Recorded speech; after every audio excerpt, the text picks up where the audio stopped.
자, 식사는 하셨습니까? 예. 많이 드셨습니까? 걱정입니다. 원래 점심 식사하고 이게 치명타인데, 완전히 이게 강의가 수면제로 들리거든요. 하여튼 첫 시간 잘 보내시면은 효과가 있을 것이다. 이렇게 생각하시고. 자, 오늘은 지난번에 모의고사 23일 날 모의고사 좀 어렵다. 이렇게 말씀드렸는데, 대략적인 체크를 한번 해보겠습니다. 나중에 시간 봐서.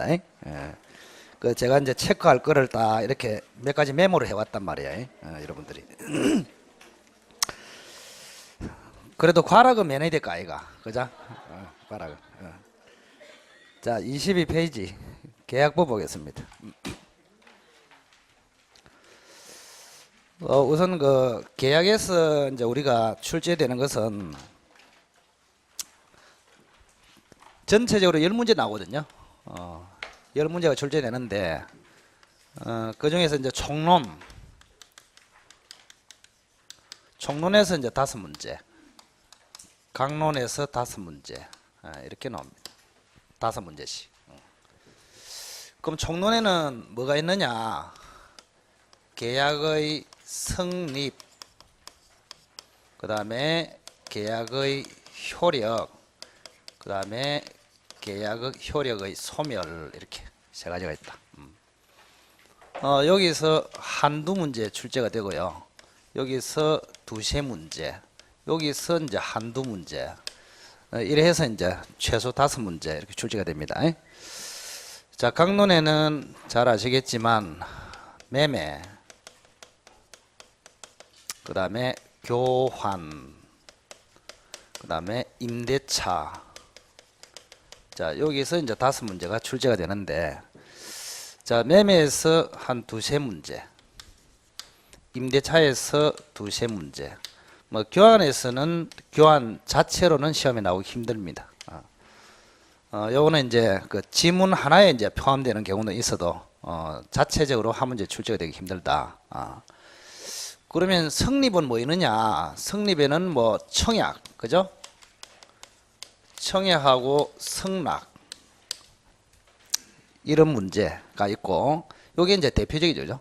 청약과 성락. 성락에 대신하는 것이 이제 의사실현, 그 다음에 이제 청약 2개로 계약이 성립한다. 교차 청약. 어쨌든 계약의 성립하고 관련해서 청약과 성락, 이걸 좀 정확하게 좀 파악을 하셔야 되고, 그 다음 이제 두 번째는 535조 계약 체결상의 과실 책임. 자, 거기서도 이제 한 문제 출제될 가능성이 많고, 그 다음에 효력에서는 첫째, 동시이행 항변권, 동시이행 항변권이 있고, 그 다음에 두 번째는 위험부담, 위험부담. 여기는 그냥 각각 타이틀마다 한 문제 출제가 된다 생각하시면 됩니다. 그 다음에 세 번째는 이제 제3자를 위한 계약, 제3자를 위한 계약. 세 가지로 구성이 되어 있다. 그다음 소멸에서는 이제 여기는 해제입니다. 해제. 해제하고 관련해서 이제 한두 문제가 출제가 된다. 해제. 자, 해제 중에서도 제일 중요한 것이 해제의 효과 있잖아요. 그죠? 효과. 해제가 됐을 때 어떻게 되겠느냐. 이게 이제 핵심이다. 핵심. 그래서 여기 이제 관련되는 것이 원상 회복, 손해배상 청구, 그 다음에 제3자 보호 문제, 이게 핵심입니다. 세 가지. 그래서 해제 중에서 해제 효과는 첫째, 아까 얘기했죠. 원상 회복의 내용이 뭐냐, 손해배상 청구하고 관계가 뭐냐, 그 다음에 해제가 됐을 때 제3자는 어떻게 보호가 되겠느냐, 제3자 보호 문제. 이런 게 이제 중요 내용으로 이루고 있습니다. 이렇게. 그리고 이제 매매는 논점이, 첫째는 매매 예약이다. 자, 요 예약은 항상 채권 계약이다. 요걸 좀 잘 기억하십시오. 이분에도 시험 모의고사의 지문에 떴습니다. 항상 채권 계약이다. 채권. 그러니까 그럼 다른 계약은 뭡니까? 채권 계약도 있고 물권 계약도 있거든요. 그 채권을 발생시킨다, 채권 계약. 물권을 변동시킨다, 물권 계약. 그래서 계약은 채권 계약일 수도 있고 물권 계약일 수도 있는데 요 예약만큼은 물권 계약이 절대 있을 수 없다. 그래서 논리적으로 항상 채권 계약이다 이 이야기입니다. 예약은. 그다음 두 번째는 이제 계약금이라고 있죠, 그죠? 계약금은 뭐 굉장히 중요한 것이고, 세 번째는 이제 담보 책임. 뭐 담보 책임에서 나올 확률은 거의 100%다. 100%. 항상 출제가 된다 이렇게 생각하시고, 담보 책임. 계약금은 출제 가능성이 50% 이렇게 됩니다. 자, 마지막으로 매매하고 이제 관련된 게 환매 아닙니까? 환매도 출제 가능성이 한 50% 이렇게 됩니다.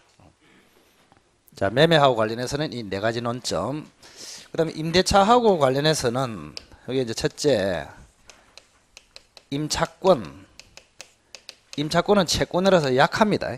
약하기 때문에 요걸 이제 어떻게 하면은 강화시킬 것인가? 임차권의 강화하고 관련돼서 출제가 될 수 있고, 임차권의 강화. 다른 말로 임차권의 물권화 이렇게도 부릅니다. 임차권의 물권화.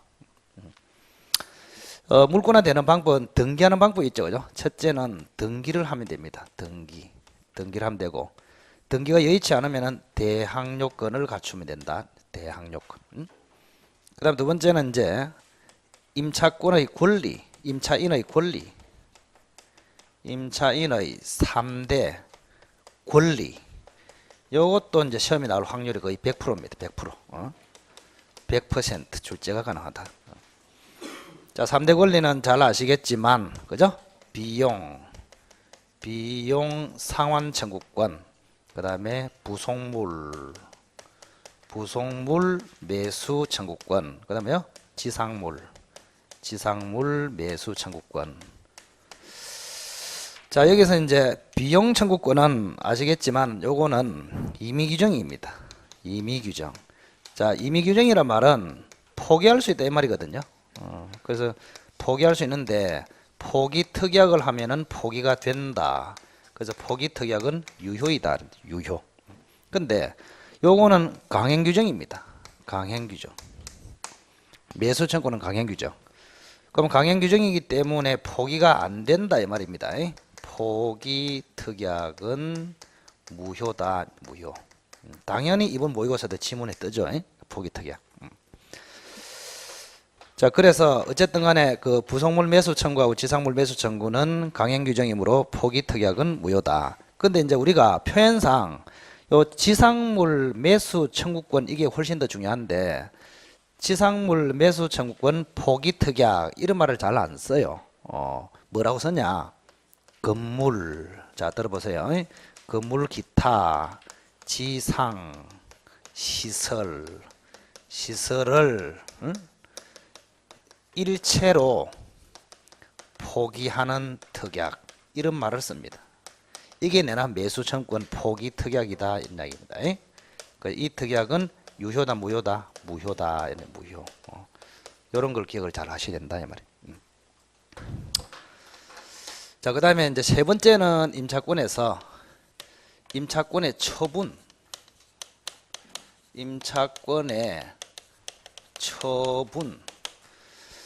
이 처분이란 말은 두 가지가 들어 있습니다. 그죠? 임차권의 양도하고 전대차하고 이 두 가지. 예. 뭐 그 중에서 이 전대차만 공부하시면 됩니다. 양도도 똑같은 논리로 처리되기 때문에 전대차. 그럼 전대차는 이제 두 가지 방식으로 나오죠. 하나는 동의 없는 전대차, 하나는 동의 있는 전대차 이랬습니다. 그 전부 다 뭐요? 사례 문제로 출제가 된다 이렇게 생각하시고 정리를 잘 하셔야 됩니다. 자, 이게 계약법의 논점에 답니다. 이제 바쁜 사람 집에 가도 됩니다. 다 했습니다. 다 했는데 뭐 시험에 뭐가 나오는지 다 이야기했는데 뭐 그죠? 자, 그래서 어쨌든 간에 계약법에서 총 10문제 출제가 되는데 여기서 제가 지적한 데 나오는 것이 이제 95% 이상이다 이렇게 생각하시고 이제 그걸 좀 염두에 두면서 조문을 조금 체크를 해보자 현장입니다. 자, 527조부터 보겠습니다. 계약법.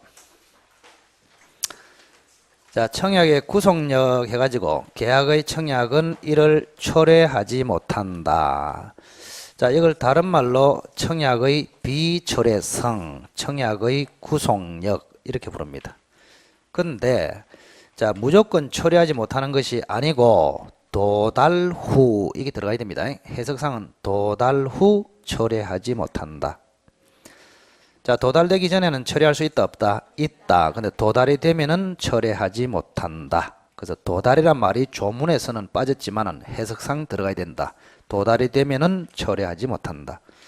자, 528조.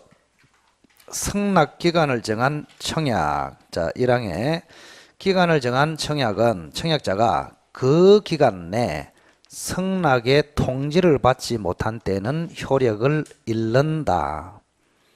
통지를 받지 못하면 효력을 잃는다. 그래서 우리가 청약은 그림을 딱 하나 그려놓고 한번 쳐다보면 됩니다. 자, 갑이 을한테 청약을 한단 말이에요. 청약을 해요. 그래서 4월 1일 날 발신하고 4월 3일 날 도달이 되고 4월 10일까지 답을 해 주시오. 이리 됐단 말이에요. 그러면 다시 이제 왼쪽에서 보면은 이제 을이 이제 갑에게 승낙을 한다 이 말입니다. 갑에게 승낙을 합니다. 자, 승낙을 하면은 4월 4일 날 발신을 하고 4월 7일 날 도달할 수도 있지만 4월 11일 날 도달할 수도 있다 이 말입니다. 그러면 4월 7일 날 도달이 됐으면은 승낙 기간 안에 도달이 됐죠. 10일 안에 이제 답을 해라 했으니까 그죠. 그래서 4월 7일 날 도달할 수도 있고 그 다음에 4월 11일 날 도달할 수도 있고 그러면 4월 11일 날 도달한 것은 뭐랍니까? 연착이라 합니다. 연착. 여기는 연착 문제가 딱 나온다. 연착. 자, 그래서 항상 청약과 승낙이 나오면 이 그림을 연상을 하셔야 됩니다. 자, 갑이 청약을 4월 1일 날 발신했고 4월 3일 날 도달했는데 10일까지 답을 주시오. 그럼 이거를 승낙기간이다. 이렇게 부릅니다. 승낙기간. 그럼 을은 갑에게 승낙기간, 즉 4월 10일 안에 승낙을 해야 된단 말이에요. 그래서 4월 7일 날 승낙을 했다. 그럼 제대로 한 것이고 4월 11일 날 승낙을 했다 그러면은 연착이 된 것이다. 이런 이야기입니다. 기억을 하시기 바랍니다. 자, 이 그림을 보면서 이제 그 청약과 승낙을 관계를 좀 파악을 하고 있어야 된다. 우리가 볼 땐 당연한데 이게 시험에 문장으로 나오면은 별로 쉽지가 않다 이 말입니다. 그 느끼기에. 그래서 하여튼간에 이 그림을 항상 연상을 하면서 보시라. 그리고 여기 잘 보면은 여기서 4월 4일이라 해놨죠. 왜 4월 4일입니까? 4월 2일은 안 됩니까? 안 되죠. 청약이 언제 도달됐습니까? 4월 3일 날 도달했으니까 도달이 된 다음에 승낙을 발신한다. 이 논리를 알아야 된다 이 말입니다. 그래서 4월 4일 날 발신했고 그다음 4월 7일 날 도달할 수도 있지만 11일 날 연착이 될 수도 있다. 요 그림을 딱 그리면. 자, 그래서 528조 1항. 자, 승낙 기간을 정한 청약은 청약자가 그 기간 안에 승낙의 통지를 받지 못한 때는 효력을 잃는다. 10일 안에 승낙을 받지 못하면은 청약은 효력을 잃는다 이 말입니다. 자, 이 항이 중요하죠. 자, 승낙의 통지가 전항의 기간 후에 도달한 경우에 이 말은 무슨 말입니까? 10일 안에 도달이 못됐다 이 말이죠. 이건 연착된 경우에 이 말입니다. 연착된 경우에 보통 괄호안이 뭐가 들어간다? 보통입니다. 보통 그 기간 내에 도달할 수 있는 발송인 때 이래 됐습니다. 자, 발송을요. 여기 한번 보세요. 지금 4월 11일 날 지금 연착이 됐다 그랬잖아요. 연착이. 왜 쳐다봅니까? 미안하게. 기침하는 거 당연한데 쳐다보지 마시기 바랍니다. 자연스럽게 해야지. 예를 들어서 뭐 옆에서 이제 개 짖는 소리 난다. 그거는 쳐다보는 게 맞지. 또 사람이 기침하는 거는 너무나 당연한 것인데 그걸 쳐다보면 되겠냔 말이야. 자, 4월 11일 날 도달이 됐는데 연착이 됐습니다. 연착이 됐는데 그러면은 보통 그 기간 안에 즉 4월 10일 안에 도달할 수 있도록 발신했다 이 말입니다. 그거는 4월 4일 날 발신했다면은 10일 안에 충분히 도달할 수 있죠. 도달할 수 있는데도 지금 연착이 된 거 아닙니까? 이거를 우리가 사고 연착이란단 말이에요. 사고 연착. 응? 4월 4일 날 보냈는데 무려 7일 걸려 가지고 연착이 됐다. 이걸 뭐라고? 사고 연착 이래 부르고. 근데 만약에 4월 4일이 아니고 4월 9일 날 발신했단 말이야. 그럼 너무 늦게 발신했기 때문에 연착이 됐다. 이걸 우리는 보통 연착이다. 이렇게 부릅니다. 그 연착의 개념을 좀 잡아 주시라 이 말입니다. 연착의 개념. 자, 그래서 이 항은 다시 한번 승낙의 통지가 전항의 기간 후에 도달한 경우에, 즉 연착하는 경우에 보통 그 기간 내에 도달할 수 있는 발송인데 이 말은 4월 4일 날 발송했다 이 말입니다. 4월 4일 날 발송했는데 4월 11일 날 도착했다. 무슨 연착이다? 사고 연착이다. 그래서 사고 연착인 때는 그 말입니다. 자, 청약자는 지체 없이 상대방에게 연착의 통지를 하여야 한다. 그러나 도달 전에 지연의 통지를 발송한 때는 그러하지 아니하다. 그러니까 연착의 통지나 지연의 통지 중에서 두 개 중에서 하나만 띄웠다면은 그때는 뭐다? 그러하지 아니하다가 무슨 말입니까? 연착되지 않은 것으로 본다 이 말입니다. 연착되지 않은 것으로. 자, 여기 한번 보세요. 지금 여기 이제 조문하고 이 그림하고 자꾸 대조를 시키는 습관이 돼야 됩니다. 지금 4월 11일 날 연착이 됐어. 근데 갑이 이제 편지를 뜯어보니까 4월 4일 날 보냈어. 사고 연착이네. 이래 됐단 말이야. 이런 경우에는 갑이 을에게 뭐란 말입니까? 연착의 통지나 지연의 통지를 해야 된다. 연착의 통지나 지연의 통지를 해야 된다. 연착의 통지는 무슨 뜻입니까? 연착이 됐다. 그걸 알리는 것이고 지연의 통지는 아직 도착이 안 됐다는 것을 알리는 것이고 그래서 연착의 통지나 지연의 통지 중 하나를 띄우면은 연착이 된 것으로 본다. 연착이 안 된 것으로 본다. 연착이 안 된 것으로 본단 말이에요. 그러면 연착이 안 됐으니까 계약은 성립한다 안 한다? 성립한다. 성립은 언제 하는가? 이래 됩니다. 자, 격지자 사이죠. 격지자 사이는 시간이 걸리는 관계다 이 말입니다. 자, 그때는 항상 뭐요? 성낙의 뭐요? 발신시. 며칠입니까? 4월 4일. 그죠? 4월 4일 날 계약은 성립한다. 이게 여기서 핵심이다 이 말입니다. 자, 그래서 사망이 나오네요. 청약자가 전항의 통지를 하지 않은 때, 즉 연착의 통지나 지연의 통지를 하지 않으면 성낙의 통지는 연착되지 아니한 것으로 본다. 따라서 계약은 성립한다 안 한다? 성립한다. 언제? 성낙의 발신시. 이렇게 됩니다. 자, 529조는 기간을 안 정하고 청약을 했습니다.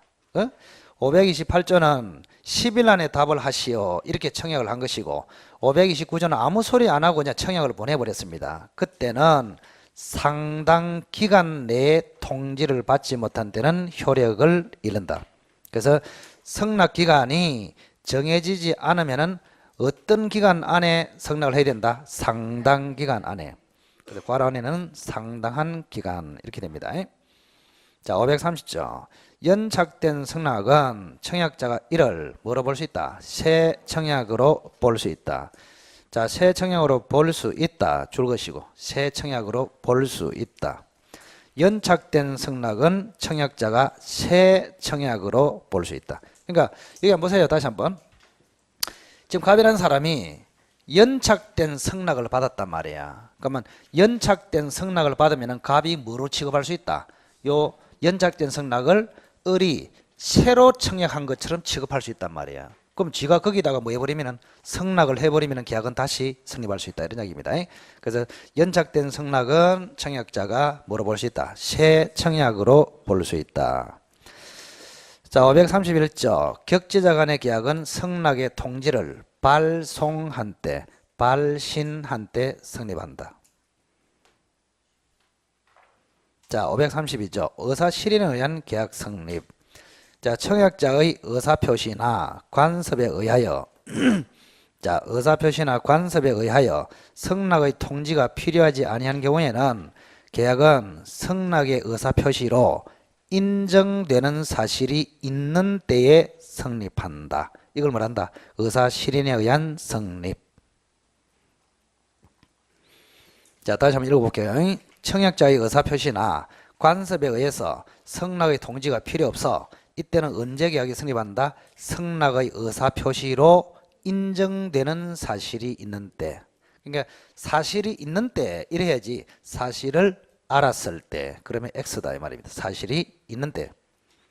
자판기에 동전을 투입했을 때, 화장품을 얼굴에 발랐을 때 계약이 성립한다. 이런 이야기입니다. 자, 533조 교차 청약. 당사자 간에 동일한 내용의 청약이 상호 교차되는 경우에는 양청약이 도달한 때 성립한다. 맞습니다. 두 개의 청약 모두가 도달해야 계약은 성립한다. 그러면 교차 청약으로 계약이 성립할 때 격지자 간에는 어떻게 될까요? 격지자 간에 교차 청약이 있다. 언제 성립할까? 이때도 똑같이 뭐요? 양청약이 도달했을 때 승낙의 발신시가 아님을 조심해라 이 말입니다. 그래서 청약과 승낙으로 계약이 성립할 때는 격지자 간이냐 대화자 간이냐 다르죠. 대화자 간은 도달시, 격지자 간은 발송시 이래 되는데 교차 청약으로 성립할 때는 무조건 도달주의가 적용된다 이 말입니다. 양청약이 도달한 때 계약은 성립한다. 자, 534조 승낙자가 청약에 대하여 조건을 붙이거나 변경을 가하여 승낙한 때는 원래 그 청약의 거절과 동시에 뭐로? 새로 청약한 것으로 본다. 자, 530조는 새 청약으로 볼 수 있다. 534조는 새로 청약한 것으로 본다. 좀 다릅니다. 그걸 바꿔서 내버릴 수도 있습니다. 그래서 530조는 재량으로 해놨고 534조는 바로 간주를 해버립니다. 약간 차이가 있습니다. 자, 그래서 이제 534조 맨 밑에는 무슨 의미가 들어있느냐. 자, 여기 잠시 한번 봅시다. 자, 그것도 조문 자체를 정확하게 자, 500만 원에 팔겠다. 이렇게 청약을 했습니다. 500만 원을 팔겠다. 그러면은 을의 대답은 딱 두 가지단 말이야. 오케이. 400이면 사겠다. 이게 있단 말이야. 그러면 오케이 하면은 계약이 성립한다 안 한다? 성립하죠. 얼마에 성립합니까? 500만 원에. 이건 끝났습니다. 근데 400이면은 사겠다. 이거는 변경을 가해서 승낙을 했단 말이에요. 변경을 가해서. 그러면 변경을 가해서 승낙하면 이거는 진정한 승낙이다 아니다? 아닙니다. 그래서 변경을 가해서 승낙하면은 400이면은 사겠다. 이래 되면은 뭐로 해석하느냐? 원래 500의 청약은 뭐하고? 거절하고 을 쪽에서 400에 뭐 한 것으로 본다? 청약을 한 것으로 본다. 이런 이야기입니다. 알겠죠? 을 쪽에서. 그럼 을 쪽에서 400에 청약했으면은 내가 공은 누구한테 남았다? 갑이 이제 선택의 기로였습니다. 오케이 하면은 계약이 성립하고 얼마예요? 400에 성립하고 그 다음에 노 이래 하면은 계약은 성립하지 않고 이렇게 갑니다. 그래서 400이면은 사겠다. 변경을 가했다. 조건을 붙였다. 이 경우에는 원래 청약을 거절하고 그러면 원래 청약은 거절하고 이 말은 또 시험에 원래 청약은 효력을 잃고 이렇게도 잘 나옵니다. 표현 자체가. 원래 청약은 효력을 잃고 400으로 새로 청약한 것으로 본다. 이런 이야기입니다. 그 관계를 좀 기억하세요. 자, 그래서 그 청약의 거절과 동시에 새로 청약한 것으로 본다. 자, 뒤로 넘겨보시고 계약 체결상의 과실 책임. 자, 여기부터는 이제 조문 하나에 그 한 꾸러미의 항무제시 출제가 된다. 이렇게 생각하시고 자, 535조 계약 체결상의 과실 이렇게 되어 있습니다. 자, 그럼 그 위에 백지에다가 한번 써보세요. 자, 계약 체결상의 과실 책임은 첫째 써야 되는 게 뭐냐? 그거 써놨네요. 하나는 그죠? 화살표 그게 제일 중요합니다. 원시적, 객관적 전부 불능을 전제로 한다. 원시적, 객관적 전부 불능을 전제로 한다. 그게 첫 번째. 그 다음 두 번째. 따라서 계약 자체는 무효이다. 그러므로 계약상의 책임은 없다. 자, 계약 체결상의 과실 책임은 원시적, 객관적 전부 불능을 전제로 한다. 두 번째, 따라서 계약은 무효다. 그러므로 계약상의 책임은 지지 않는다. 그래서 계약상의 과실돼 있습니까? 체결상의 과실돼 있습니까? 체결상의. 그래서 체결상 이 말이 나오면은 계약상의 책임은 안 진다 이 말입니다. 그래서 계약 자체가 무효임을 전제로 하고 있다 이런 이야기입니다. 자, 한번 읽어볼게요. 1항 목적이 불능한 계약을 체결한 때, 자, 불능의 동그라미를 딱 치시고, 자, 이때 불능은 조금 전에 말씀드렸죠. 원시적, 객관적, 전부 불능. 그 말을 잘 기억하십시오. 체결한 때 그 불능을 알았거나 알 수 있었을 자는, 즉 악의 또는 과실이 있는 자는 상대방이 계약의 유효를 믿음으로 인하여 받은 손해, 유효를 믿음으로 인하여 받은 손해, 이거를 신뢰 손해, 신뢰이익에 대한 손해 이렇게 합니다. 신뢰이익에 대한 손해, 그 손해를 배상해야 한다.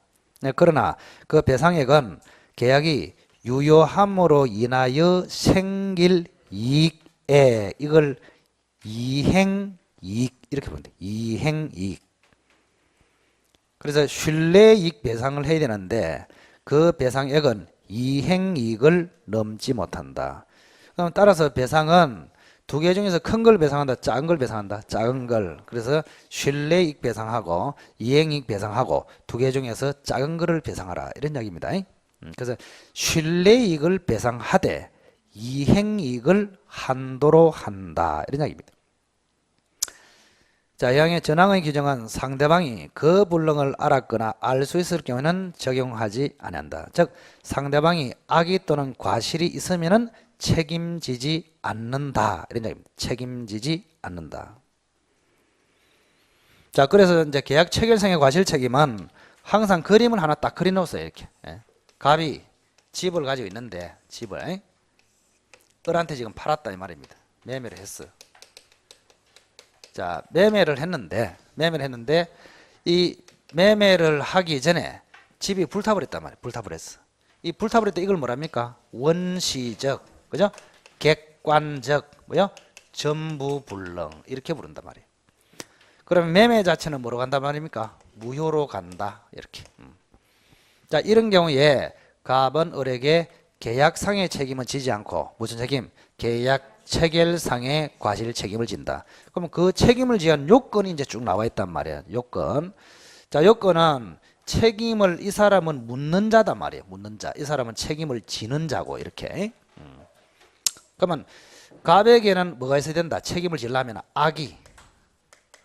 악의 또는 과실. 을에게는 뭐가 있어야 된다? 선의 및 무과실. 요렇게 있어야 된다 이 말이에요. 이런 구조를 조문을 통해서 연결을 시키게 됩니다. 연결. 자, 그래서 원시적, 객관적 전부 불능을 전제로 해서 매매가 무효로 됐을 때 악의 또는 과실이 있는 갑은 선의 무과실의 을에게 계약 체결상의 과실 책임을 진다. 그럼 책임의 내용은 뭐냐 했을 때 뭐가 원칙이다? 신뢰배상이 원칙이다. 다만 이행이익을 뭐로 한다? 한도로 한다. 이리 돼 있단 말이야. 두 가지. 잘 기억하시고. 자, 그래서 여러분이 조문을 읽어볼 때 상대방이 지금 맨 2항에 한번 보세요. 2항을 보시면 상대방이 불능을 알았거나 알 수 있을 경우에는 적용하지 아니한다. 상대방이 누구예요? 여기서. 상대방. 을이다 말 을. 그래서 조문에는 이 사람을 상대방이라고 하고 있다. 상대방. 책임을 묻는 자. 그래서 을에게 악의 또는 과실이 있다면 갑은 책임을 진다 안 진다? 안 진다 이런 얘기입니다. 그래서 그 조문을 좀 이렇게 대조해서 기억을 잘 하시라. 자, 그리고 옆에 하나 써놓으시기 바랍니다. 우리 판례는 불능 사건은 여기처럼 535조로 처리하고 기타 유사 사건, 기타 유사 사건 대표적으로 계약 하나 써놓으세요. 계약교섭의 부당한 중도 파기. 다음에 그 객관식 문제집이 나옵니다. 문제로서 연습하시면 되고, 계약교섭의 부당한 중도 파기, 요거는 원시적 불능 사건이다 아니다. 요거는 535조가 적용되는 것이 아니고 750조가 적용된다 이 말. 750조. 그럼 750조가 뭐냐? 일반 불법 행위 책임이다. 불법 행위 책임. 일반 불법 행위 책임이다. 불법 행위 책임. 그래서 우리 판례는 크게 나눠 가지고 원시적, 객관적, 전부 불능은 몇 조로 처리하고 535조로 처리하고 기타 유사 사건은 750조 일반 불법 행위 책임으로 처리한다. 이것이 가장 중요하다.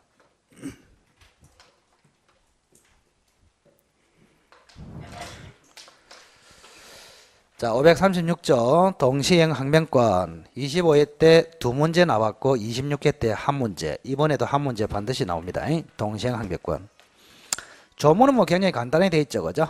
근데 조문하고 이제 그림하고 좀 대조를 시켜서 여러분들이 좀 아셔야 된다 이 말입니다. 항상 조문은 추상적으로 되어 있기 때문에 구체적으로 매매를 전제로 여러분들이 연습이 항상 돼야 됩니다. 매매. 자, 우리가 항상 그렸던 거 한번 그려 봅시다. 갑이 토지를 가지고 있는데 을에게 지금 매매를 했다 이 말입니다. 1억으로. 그리고 중도금을 5천만 원을 4월 1일 날 주기로 했고 잔금 5천만 원을 5월 1일 날 주기로 했다 이 말입니다. 그러면 잔금을 줄 때 갑은 뭡니까? 소유권 이전을 한다. 그럼 이거는 무슨 관계다? 동시이행 관계다. 이런 이야기입니다. 이렇게. 자, 이 그림을 연상을 하면서 조문을 정확하게 보셔야 된다 이 말입니다. 조문. 이 그림 보면서 해야 됩니다. 자, 그래서 이게 중도금은 요거는 동시이행 관계입니까? 선이행입니까? 선이행. 선. 요거는 동시에 이행해야 되고 이렇습니다. 자, 그래서 갑이라는 사람이 중도금을 주시오 이렇게 청구했을 때는 이 을은 중도금에 대해서는 항변권을 행사할 수 없다. 예외적으로 행사할 수 있는 경우도 있었죠. 두 가지가 있었죠. 하나는 뭐요? 하나는 불안할 때 그걸 뭐요? 불안의 항변권 이래 보여. 두 번째는 뭡니까? 중도금을 지체하는 중, 그죠? 상대방의 소유권 이전의 변제기가 도래했을 때 그때 중도금에 대해서 항변권을 행사할 수 있다. 즉 무슨 말이냐? 중도금을 계속 지체하는 중에 5월 1일이 돼버렸단 말이야. 그러면 5월 1일까지 계속 지체하다 보면은 5월 1일부터는 중도금조차도 선이행 의무다, 동시행 의무다, 동시행 의무다 이렇게 가는 것입니다. 여기는 항변권이 없고 여기는 항변권이 생긴다 이 말입니다. 중도금은. 그래서 이 잔금은 원래부터 동시행 관계고 중도금은 요 변제기 도래하기 전까지는 선이행 의무이기 때문에 동시행 관계가 아니고 여기서부터는 중도금조차도 동시이행 관계로 들어간다 이 말입니다. 아시겠죠? 그러면 결국 만약에 5월 1일, 6월 1일 날 청산을 한다 칩시다. 6월 1일 날 이전을 했어. 잘 보세요. 했어. 그러면 을은 동계산을 해줘야 됩니다. 자, 잔금에 대해서는 지연 이자를 붙일까요? 안 붙일까요? 안 붙이죠. 소유권 이전하고 잔금은 동시행 관계이기 때문에 지연 이자가 안 붙는단 말이에요. 그럼 중도금에 대해서는 어떻습니까? 지연 이자가 붙는 구간이 있죠. 지연 이자 붙습니다. 붙는 구간이 언제입니까? 4월 2일부터 5월 1일까지. 이걸 잘 기억하시라 이 말이에요.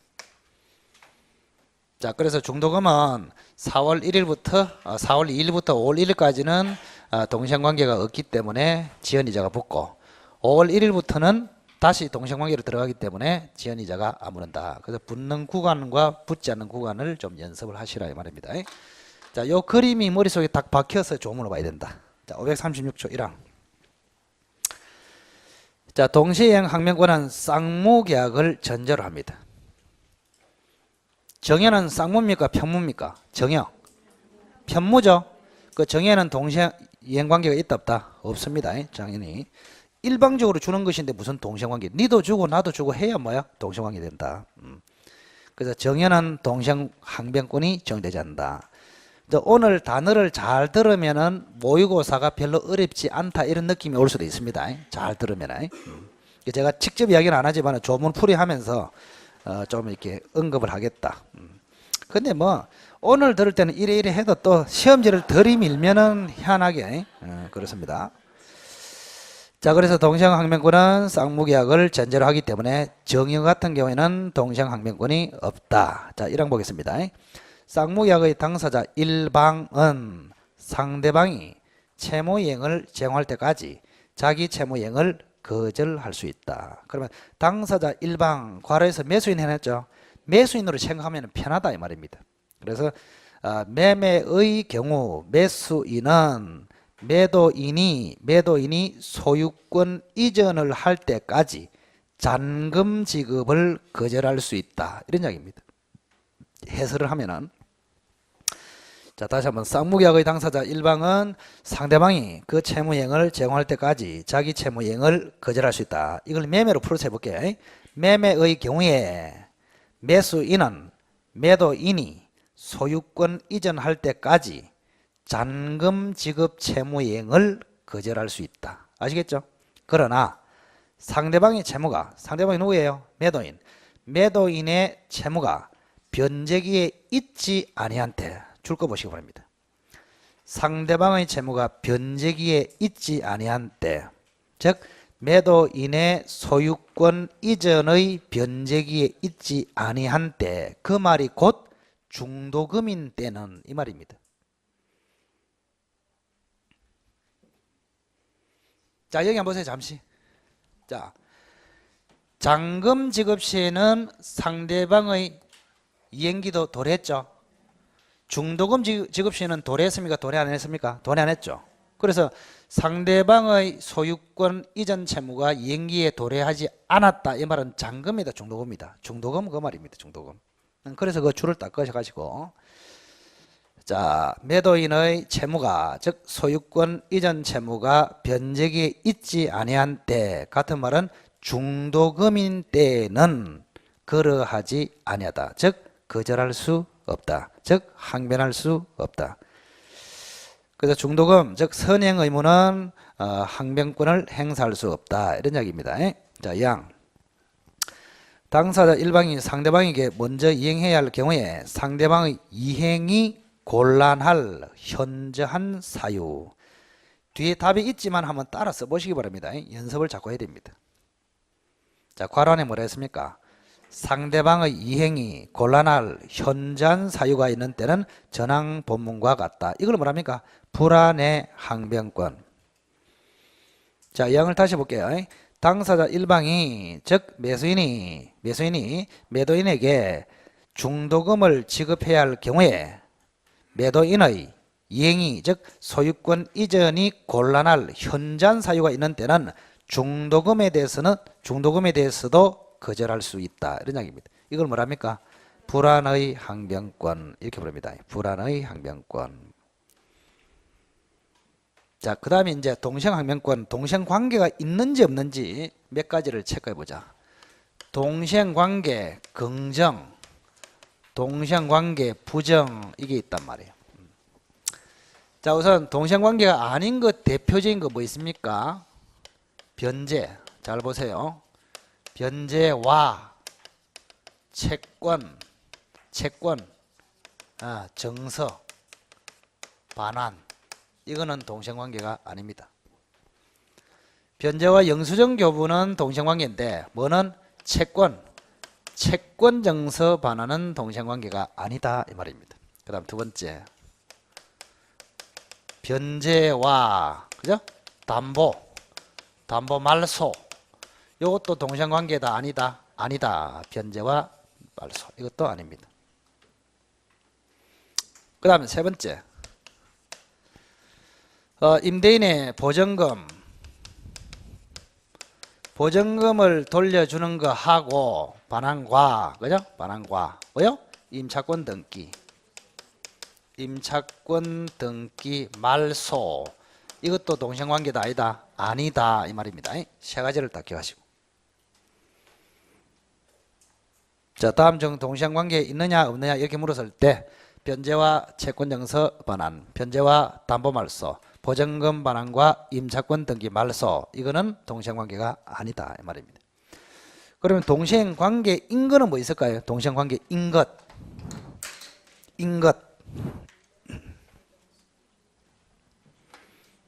아시는 대로 동생관계인 것. 자, 여기 한번 보실까요? 동생관계인 것 그죠? 첫째는 우리가 제일 많이 하는 게 뭐 일반적인 매매나 이런 거는 차버리고 임대차에 보면은 보증금 그죠? 보증금 반환과 뭐요? 반환과 목적물 반환. 요거는 동생관계다 이 말입니다. 보증금 반환과 목적물 반환 동생관계. 그 다음 두 번째. 자, 우리가 전세권 있잖아요. 그죠? 전세권 소멸했을 때 설정자는 뭐합니까? 설정자는 전세금을 반환하죠. 전세금 반환. 설정자의 전세금 반환과 또 뭐? 전세권자의 목적물. 그죠? 목적물 반환. 또 말소 서류 반환. 이거는 동생관계다. 동생관계. 그 다음 세 번째. 해제가 됐을 때 원상 회복 의무도 동생관계. 네 번째. 취소가 됐을 때 부당이득 반환 의무.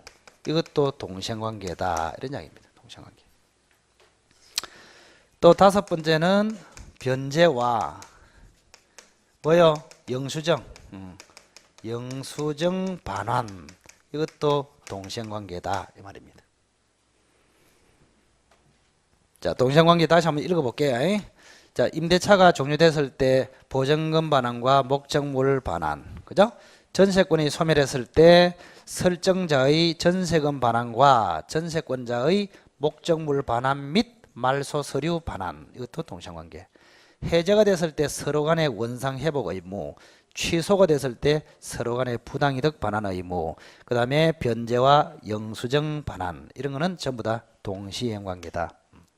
그래서 동시행관계이냐 아니냐 그걸 좀 구분하시라 이 말입니다. 이냐 아니냐. 이게 가장 기본입니다. 자, 그리고 이제 위험부담주의가 있네요. 위험부담주의. 위험부담은 별로 어렵지 않습니다. 위험부담.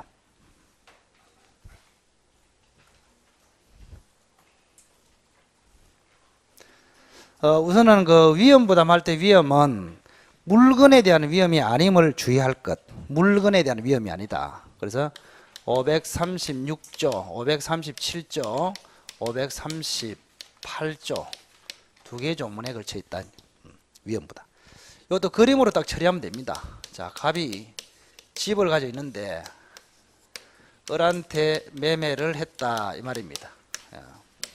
근데 매매를 기점으로 해서 여기서 불타버렸습니다. 원시적이다 후발적이다. 후발적이기 때문에 매매는 항상 뭐요? 유효다. 이렇게 됐습니다. 유효다. 그러면 만약에 이 사람이 채무자입니까? 채무자.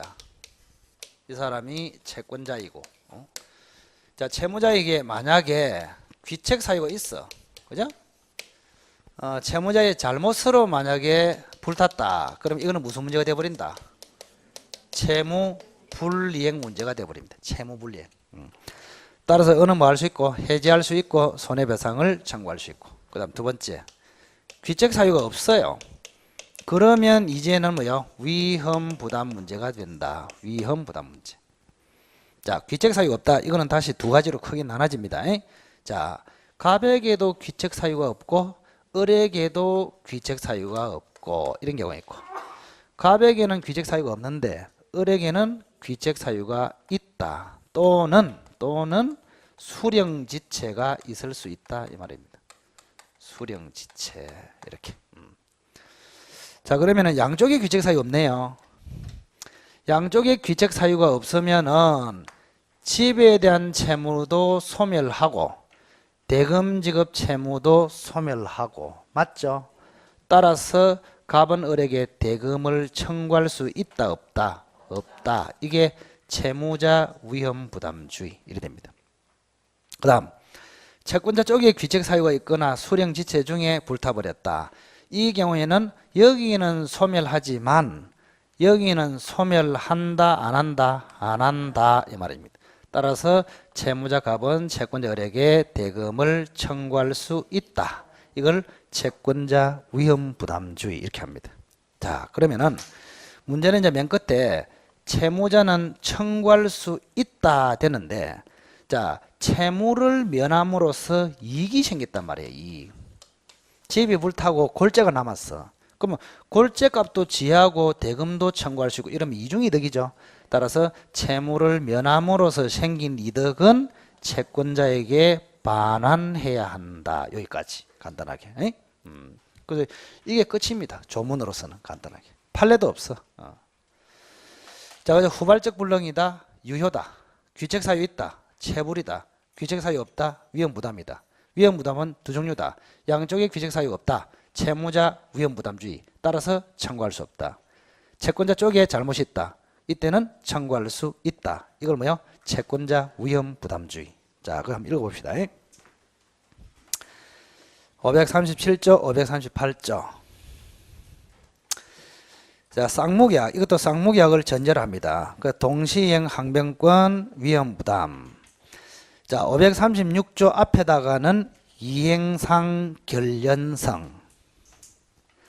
537조, 538조 앞에다가는 존속상 결련성. 이행상의 결련성 문제는 동시행 항변권, 존속상의 결련성 문제는 위험 부담 문제. 자, 537조. 둘 다 쌍무계약을 전제로 합니다. 쌍무계약의 당사자 일방의 채무가 당사자 쌍방의 책임 없는 사유로 이행할 수 없게 된 때는 벼락으로 불탔다 이런 얘기입니다. 벼락으로 당사자 쌍방의 책임 없는 사유로 이행할 수 없게 된 때는 채무자는 상대방의 이행을 청구하지 못한다. 그 채무자는 매도인이다. 그 다음에 상대방은 매수인이다. 이렇게 생각하십시오. 그래서 채무자는 이 말은 매도인은 매수인의 대금 지급을 청구하지 못한다. 이런 이야기입니다. 그래서 계약 총론은 추상적으로 되어 있기 때문에 매매를 전제로 항상 생각하시기 바랍니다. 자, 한 번 더 읽어볼게요. 537조. 쌍무계약의 당사자 일방의 채무가, 즉 매도인의 채무가 당사자 쌍방의 책임 없는 사유로 불능이 된 때는 채무자 매도인은 상대방, 즉 매수인의 이행을 청구하지 못한다. 그러면 채무자가 채권자인 상대방의 이행을 청구하지 못하니까 누가 위험을 부담한다? 채무자. 그 채무자 위험 부담주의. 조문은 용어가 좀 더럽게 되어 있다 이 말입니다. 기본적으로 매매를 전제로 하면 쉬운데 이게 추상적으로 봤을 때 조금 어렵다 이런 이야기입니다. 그래서 여기서 항상 여러분들이 상대방, 일방 이런 말이 나오면은 매도인, 매수인 그걸 생각하시란 말이에요. 그래서 한 번 더 537조를 매매를 전제로 해서 바꾸겠습니다. 자, 매매계약의 매도인의 소유권 이전 채무가 당사자 쌍방의 책임 없는 사유로 불능이 된 때는 매도인은 매수인의 대금 지급을 청구하지 못한다. 아시겠죠? 이걸 뭐라 한다? 채무자 위험 부담주의. 자, 538조 1항. 쌍무계약의 당사자 일방의 채무가 채권자의 책임 있는 사유, 이제 채권자 즉 매수인의 귀책 사유로 이래 됐다. 매수인의 귀책 사유로 이행할 수 없게 됐다. 불능이 됐다. 이때 채무자는 상대방의 이행을 청구할 수 있다. 매도인은 뭐 대금을 청구할 수 있다. 이걸 말한다. 채권자 위험부담주의. 그 다음 채권자의 수령지체 중에 쌍방의 책임있는 사유로 불타버린 경우도 같다. 그래서 채권자의 귀책 사유가 있거나 수령지체 중에 쌍방의 책임있는 사유로 불타버린 경우도 같이 취급한다. 자, 이항 전항의 경우에 채무자인 매도인은 자기의 채무를 면함으로써 이익을 얻은 때는 이를 채권자에게 상환해야 한다. 집이 불타고 난 골조 있잖아요. 그죠? 골재는 돌려줘야 된다. 아까 얘기했죠. 자, 채무자는 자기의 채무를 면함으로써 이익을 얻은 때는 이를 채권자에게 상환해야 한다. 즉 매도인은 소유권 이전 채무를 면함으로써 골재라는 이익을 얻은 때는 그 이익은 매수인에게 돌려줘야 한다. 이런 얘기입니다. 자, 기억하시고. 자, 제3자를 위한 계약은 조문을 일단 한번 읽어보세요. 제가 그림을 그려놓을 동안에.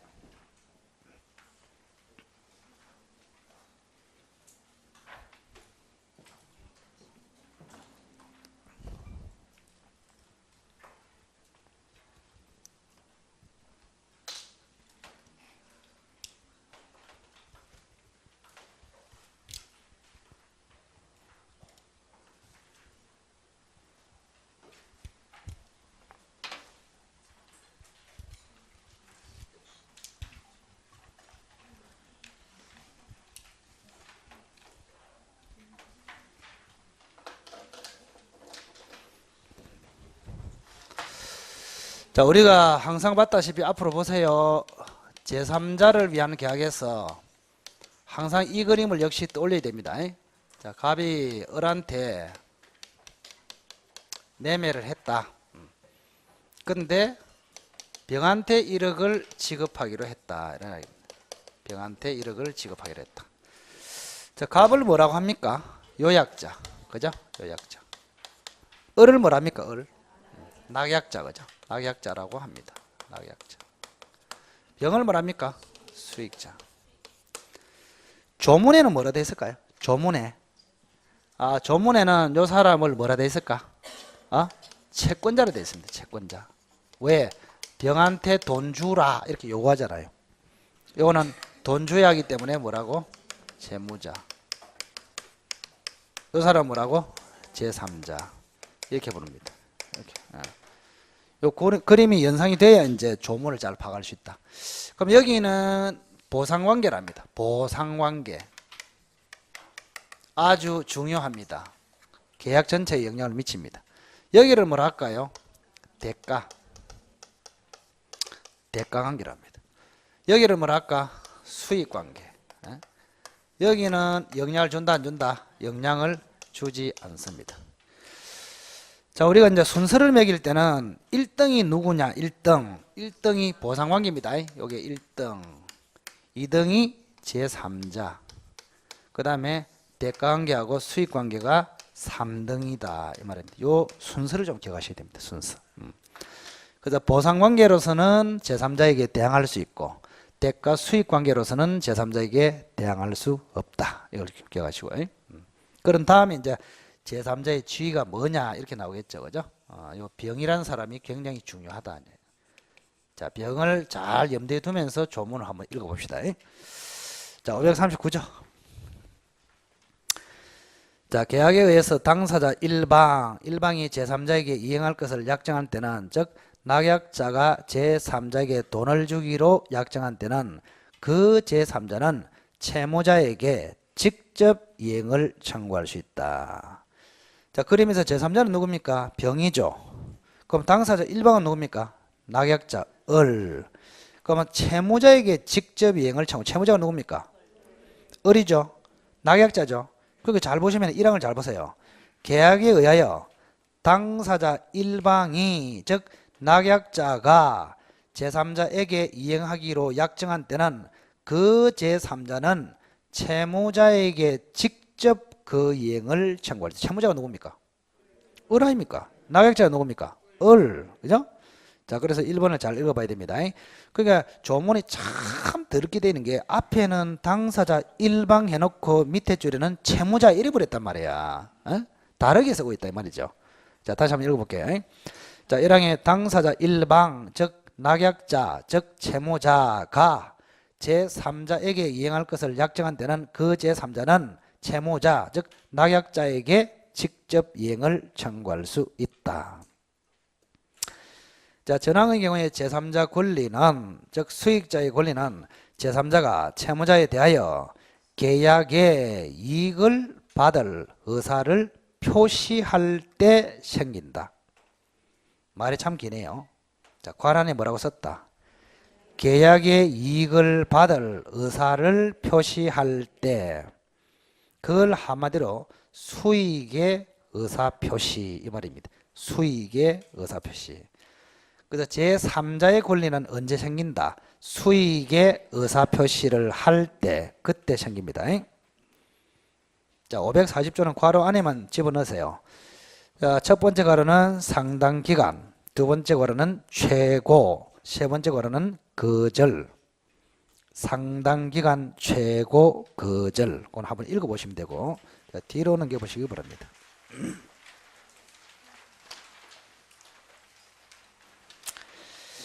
자, 제3자 권리 확정해가지고 539조의 규정에 의해서 제3자 권리가 생긴 후에는 당사자는 이를 변경 또는 소멸시키지 못한다.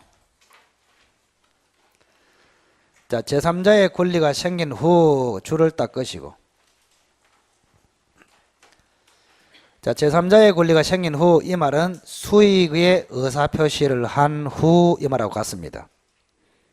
그 후에는 이미 제3자에게 권리가 생겼기 때문에 요약자, 낙약자, 즉 당사자는 이를 뭐입니까? 이를 제3자의 권리를 또 계약의 내용을 이 말하고 같은 말입니다. 자, 이거 무슨 뜻이다?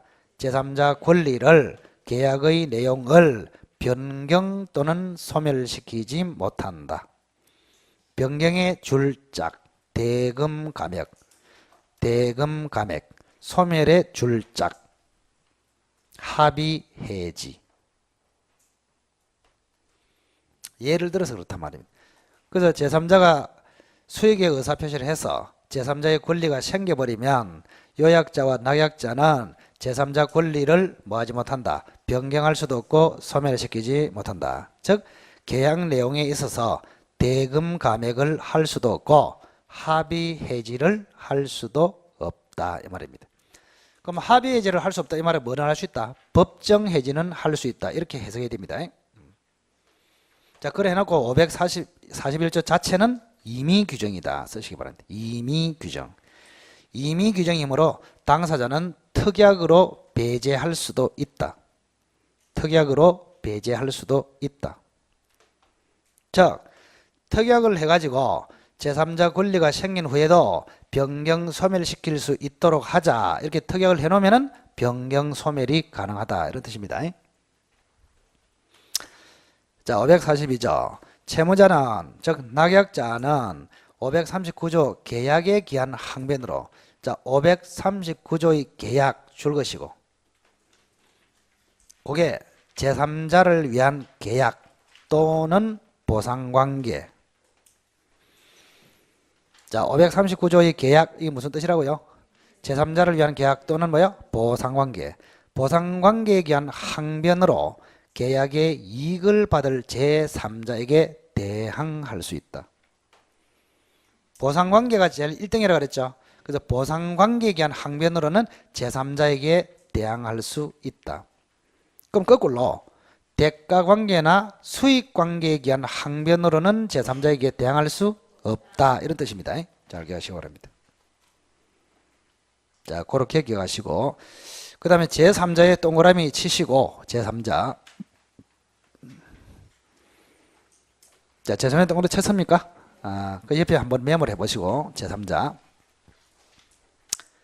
계약 시에는 현존 불효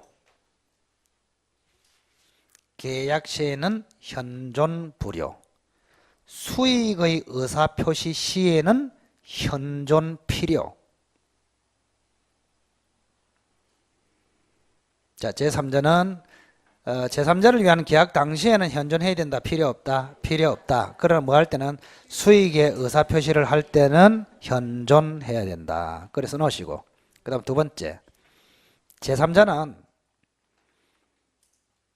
선의의 제3자 보호 규정에 있어서 제3자는 X. 제3자는 선의의 제3자 보호 규정에 있어서 제3자는 해당된다 안 된다? 안 된다. 따라서까지는 쓸 필요 없고 따라서 수익자는 선이더라도 보호된다 안 된다? 안 된다 이런 뜻입니다. 그 다음 두 번째 제3자를 위한 사기 강박에 있어서는 제3자에 해당된다. 우리가 이미 배웠는데 이제 좀 요점만 좀 기억하자 이 말입니다. 자, 제3자와 관련해서는 첫째,